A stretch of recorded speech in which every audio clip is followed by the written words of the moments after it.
শেখা শুরু করলেন কার কাছে?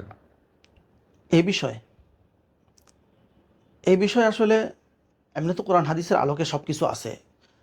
সেহের, জাদু, সেহের তো এমন একটা শব্দ যেটা যেমন অসুস্থ মানুষ, অসুস্থ যেমন একটা শব্দ, এটা ব্যাখ্যা বিশ্লেষণ অনেক। সেহেরও এমন একটা শব্দ যেটা সেহের বিস্তৃত।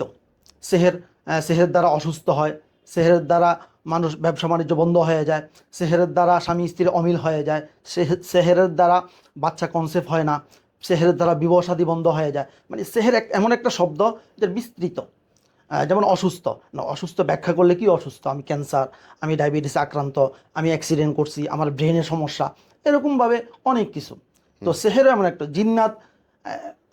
সেহের জিন্নাতের মাধ্যমে হয় বেশিরভাগ। জিন্নাতের মাধ্যমে সেহেরগুলো করা হয়। যারা কুফরি কালাম করে জিন্নাতের সাহায্য নিয়ে অধিকাংশ করে। আর জিন্নাতেরা এই বিষয়ে পারদর্শী, এই বিষয়ে ওরা হায়াত বেশি পায়, অনেক হায়াত পায়। তো তারা মুসা আলাইহিস জামানা, অন্য নবীদের জামানা, ফেরাউন, মুসা, অনেক ঘটনা আছে এখানে। তো ওরা এই সম্পর্কে ভালো অভিজ্ঞতা রাখে, পরাক্রমে এরা এই ধরনের কাজগুলো অনেক বেশি করে। তো যারা কুফরি কালাম করে এরা মানুষকে এইভাবে ক্ষতি করে, তো মানুষ অনেক ক্ষতি আক্রান্ত হয়।